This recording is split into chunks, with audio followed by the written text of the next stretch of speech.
Welcome to point decoded. మనం చూస్తున్నాము జగన్మోహన్ రెడ్డి గత గంట సేపటి నుంచి కూడా ఏదైతే ల్యాండ్ టైటిలింగ్ యాక్ట్ అంటే సమగ్ర భూ సర్వే దానికి సంబంధించిన అంశాలు, ఆ అంశాల్లో అప్పటి తన ప్రభుత్వం తీసుకున్న నిర్ణయాలు, దానికి కారణంగా వచ్చిన ఫలితాలు, వాటిని ఇప్పుడు ఆ క్రెడిట్ని తీసుకునే ప్రయత్నం బాబు చేస్తున్నారంటూ తను ఒక ప్రెస్ మీట్ పెట్టి దాంట్లో మొత్తం విషయాలన్నింటినీ కూడా, మొత్తం వివరాలన్నింటినీ కూడా చాలా కూలంకషంగా ఎక్స్ప్లెయిన్ చేసే ప్రయత్నం చేస్తున్నారు. వాస్తవానికి మనం మాట్లాడుకోవాలి అంటే నిజంగానే వైఎస్ జగన్మోహన్ రెడ్డిని అధికారంలోంచి దించేసిన కారణాలను ఒక 10 రాయాలంటే అందులో ఖచ్చితంగా ఈ ల్యాండ్ టైటిలింగ్ యాక్ట్ ఏదైతే ఉందో ఆ యాక్ట్ అన్నది కూడా కీలకమైన పాత్ర పోషించిందని మనం చెప్పాలి. ఎందుకంటే మిగిలినవన్నీ ఎలాంటి ఉద్దేశంతో ఆలోచించినా సరే, ముఖ్యంగా భూమి కానివ్వండి, ముఖ్యంగా పొలాలు, వాళ్ళకి సంబంధించిన ఇల్లు, ఇవన్నీ కూడా ఒక సెంటిమెంట్గా చాలామంది భావిస్తుంటారు. అందులో భాగంగానే ల్యాండ్ టైటిలింగ్ యాక్ట్ వచ్చిన తర్వాత మీ భూమి మీకు కాకుండా పోతుంది, మీ భూమి ఇకపై మీ పేరు మీద ఉండదు, అది మొత్తం జగన్మోహన్ రెడ్డి లాక్కెళ్ళిపోతారు. ఆ తర్వాత మీ భూమికి సంబంధించిన పత్రాలు చూసుకున్నా సరే అందులో జగన్మోహన్ రెడ్డి ఫోటో కనిపిస్తుంది. మీ భూమిలోకి మీరు వెళ్ళాలి అనుకుంటే జగన్మోహన్ రెడ్డి ఫోటోతో ఉన్న ఆ హద్దురాల మీద నుంచి మీరు ఆ ప్రాంతంలోకి పోవాల్సి ఉంటుంది.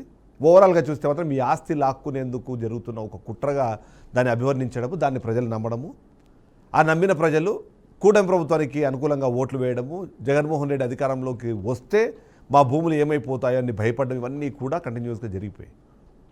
ఆ నేపథ్యంలోనే మేము అధికారంలోకి వచ్చిన వెంటనే ల్యాండ్ టైటిలింగ్ యాక్ట్ని మేము రద్దు చేయబోతున్నామంటూ కూటమి ప్రభుత్వం పూర్తి స్థాయిలో దాని మీద ప్రచారం నిర్వహించింది. ఆ ప్రచారాన్ని ప్రజలు నమ్మారు. దాని కారణంగానే ఎన్నికల ఫలితాల్లో కేవలం 11 సీట్లకు మాత్రమే వైఎస్ జగన్మోహన్ రెడ్డి పరిమితమయ్యారు. ఈరోజు విషయం చూస్తే మాత్రం దేశవ్యాప్తంగా ల్యాండ్ టైటిలింగ్ యాక్ట్కు సంబంధించి, దాని రిజల్ట్స్కి సంబంధించి కేంద్ర ప్రభుత్వం వెల్లడించిన వివరాలు, ఆ వివరాల్లో భాగంగా మనం చూసినప్పుడు ఆంధ్రప్రదేశ్ రాష్ట్రంలో ల్యాండ్ టైటిలింగ్ యాక్ట్ని నీట్గా ఇంప్లిమెంట్ చేసిన రాష్ట్రాల్లో ఆంధ్రప్రదేశ్ రాష్ట్రం కూడా ఉంది. అయితే ఈ ఆంధ్రప్రదేశ్ రాష్ట్రంలో ఈ టైటిలింగ్ యాక్ట్కి సంబంధించిన అంశం ఏదైతే ఉందో దాని క్రెడిట్ పూర్తి స్థాయిలో జగన్మోహన్ రెడ్డికే దక్కాలి అన్న అంశాన్ని చెప్పే ప్రయత్నం చేస్తున్నారు.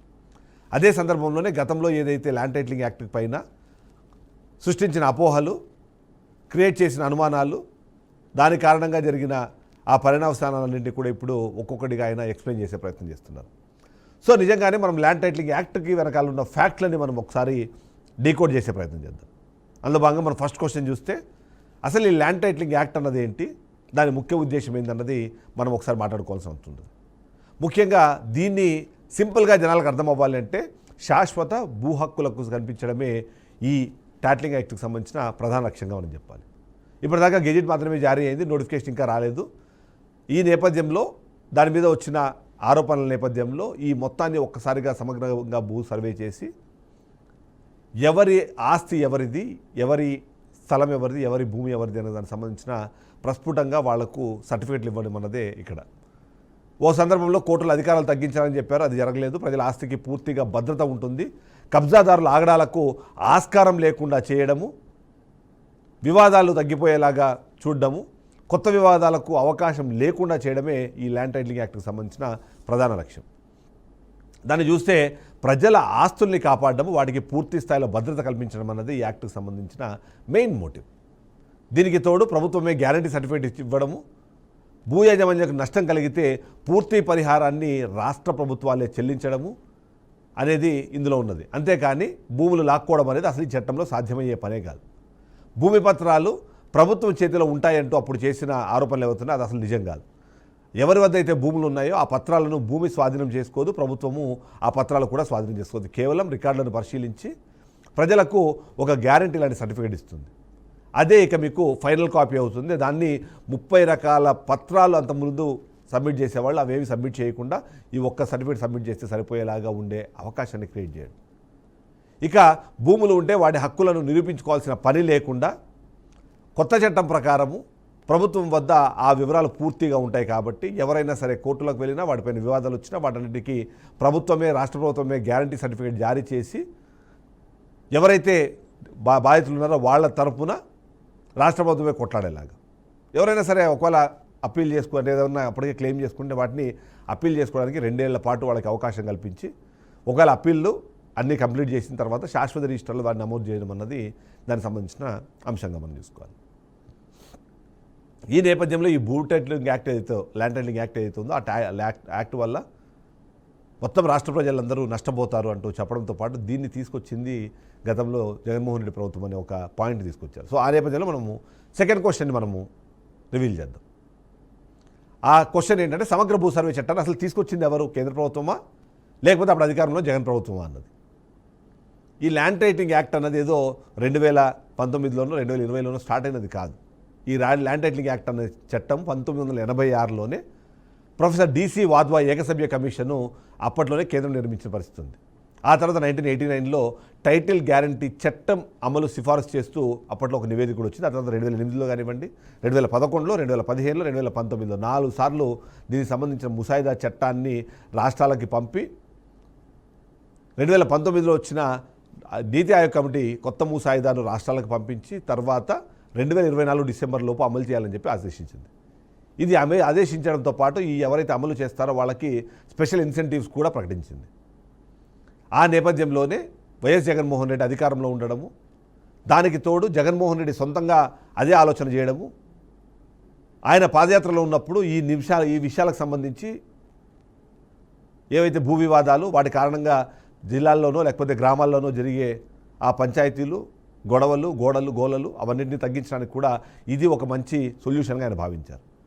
అందులో భాగంగానే ఆయన అధికారంలోకి వచ్చిన తర్వాత సమగ్ర భూ సర్వేకి సంబంధించి, ల్యాండ్ టైటిలింగ్ యాక్ట్కి సంబంధించి కొన్ని మార్పులు చేర్పులు చేసుకొని రాష్ట్ర ప్రభుత్వానికి అనుకూలంగా వచ్చేలాగా దాన్ని తీసుకొని కొత్త నిబంధనలు తయారు చేసి ఆయన ముందు తీసుకెళ్లారు. అందులో భాగంగానే చాలా కీలకంగా అక్కడ చేసిన అంశాల్లో ఆయన చేసిన వర్క్ కూడా మనకు కనిపిస్తుంది. కేవలము అప్పటికే అందుబాటులో ఉన్న సర్వేలు కాకుండా దాదాపుగా 10,000 మందికి పైగా సర్వేయర్లను నియమించడము, డిజిటల్ అసిస్టెంట్లను నియమించడము, ఏదైతే గ్రామ సచివాలయాల్లో దాదాపుగా 1,00,000 మందికి పైగా ఎవరైతే నియమించారో వాళ్ళందరి సర్వీసెస్ కూడా యూజ్ చేసుకునేలాగా వాటిని కంప్లీట్ చేసేందుకు యూజ్ చేసుకున్నారు. అంతేకాకుండా గతంలో మనం చూసాము ఆ డీవియేషన్ ఏదైతే ఉందో దశాబ్దాల కాలం నుంచి పట్వారీలు తయారు చేసిన మ్యాపులు కాకుండా పర్ఫెక్ట్ మ్యాపులు తయారు చేసి కేవలం 5 సెంటీమీటర్ల డీవియేషన్కి మాత్రమే అది పరిమితమయ్యేలాగా వాటిని అప్డేట్ చేస్తూ వచ్చారు. ఈ నేపథ్యంలోనే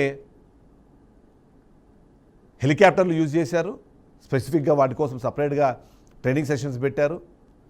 డిజిటల్గా అందరిలో అందుబాటులో ఉండడం కోసము వెబ్సైట్లు కానివ్వండి, సర్వర్లు కానీ అప్డేట్ చేశారు.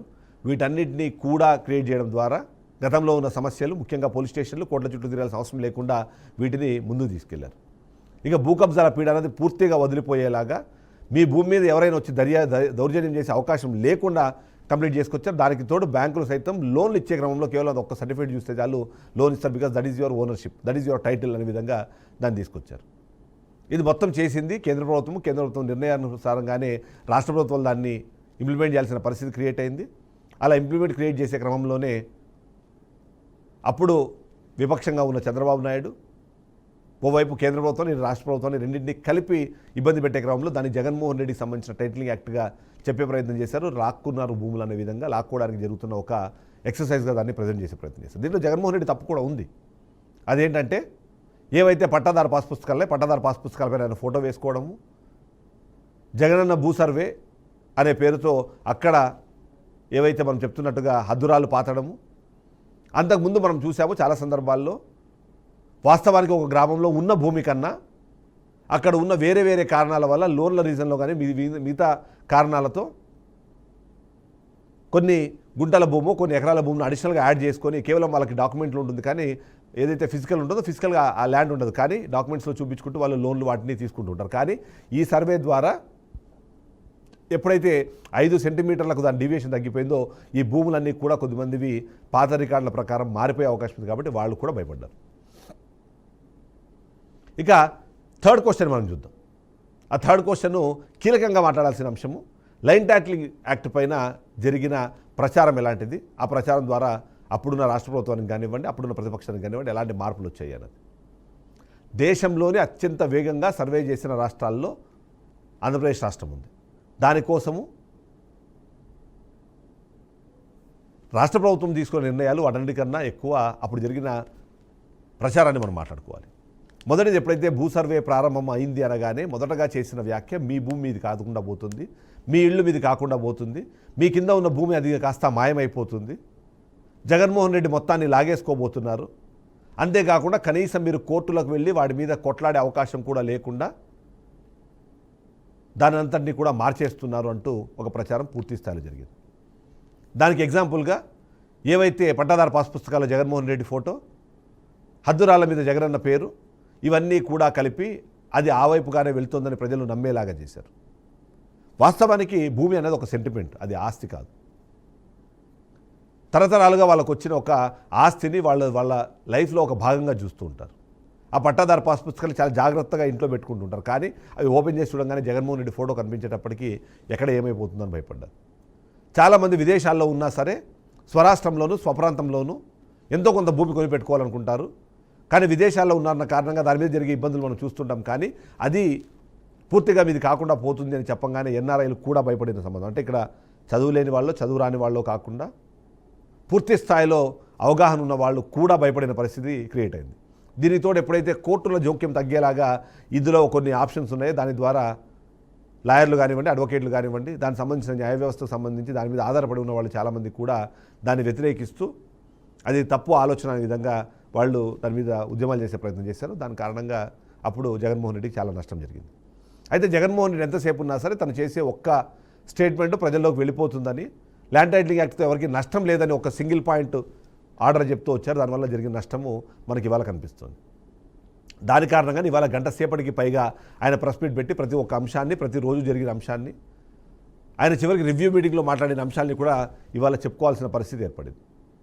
ఇది సరిపోదన్నట్టుగా ఎప్పటికప్పుడు రాష్ట్రంలో ఈ భూమి మొత్తం లాగేసుకుంటున్నారని చెప్తున్నారు. కానీ ఆ సందర్భంలో చేయాల్సిన ప్రకటన, అప్పుడు చెప్పుకోవాల్సిన మాట ఏంటంటే రాష్ట్ర ప్రభుత్వం అధికారంలో ఉన్న వైసీపీ 31 లక్షలకు పైగా 32 లక్షల మందికి సెంటు స్థలం ఇచ్చి సొంత ఇల్లు కట్టుకోమని చెప్పిన జగన్మోహన్ రెడ్డి నిజంగానే వాళ్ళ ఆస్తులు లాక్కుంటారా అన్న విషయాన్ని ప్రజల్లోకి సెంటిమెంట్గా తీసుకెళ్లే ప్రయత్నం మాత్రం వైసీపీ చేయలేకపోయింది. జగన్మోహన్ రెడ్డి ఆ విషయంలో ఫెయిల్ అయ్యారు. ఇప్పుడు ఆ ప్రయత్నం చేస్తున్నారు. ప్రతి గ్రామంలోనూ, ప్రతి జిల్లాలోనూ, ప్రతి మండలంలోనూ, ప్రతి ప్రాంతంలోనూ ఉన్న పేదవాళ్ళందరికీ కూడా సొంత ఇల్లు ఉండాలనే కళ ఉంటుంది. ఆ కళని సాకారం చేసేందుకు రాష్ట్ర ప్రభుత్వం తీసుకున్న చర్యలు, వాటికి అనుగుణంగా జరిగిన పరిణామాలన్నీ మనం చూసి వచ్చాం. కానీ దానికన్నా ఎక్కువ, అంటే ఇక్కడ ఇచ్చిన ఆనందం కన్నా ల్యాండ్ టైటిలింగ్ యాక్ట్తో భూములు లాక్కుంటారన్న భయమే ఎక్కువ ఉంది అన్నది మనకు అర్థమవుతుంది. ఆ కారణంగానే అక్కడ ఇష్యూ మనకు జరుగుతూ వచ్చింది. సో ఈ విధంగా చూసినప్పుడు పరిస్థితులు అలా మారిపోతే ఇక నెక్స్ట్ వేగంగా సర్వే చేసిన రాష్ట్రాల్లో ఏపీ ఏ స్థానంలో ఉంది అన్న క్వశ్చన్ 4th క్వశ్చన్గా మనం చూడాల్సి ఉంటుంది.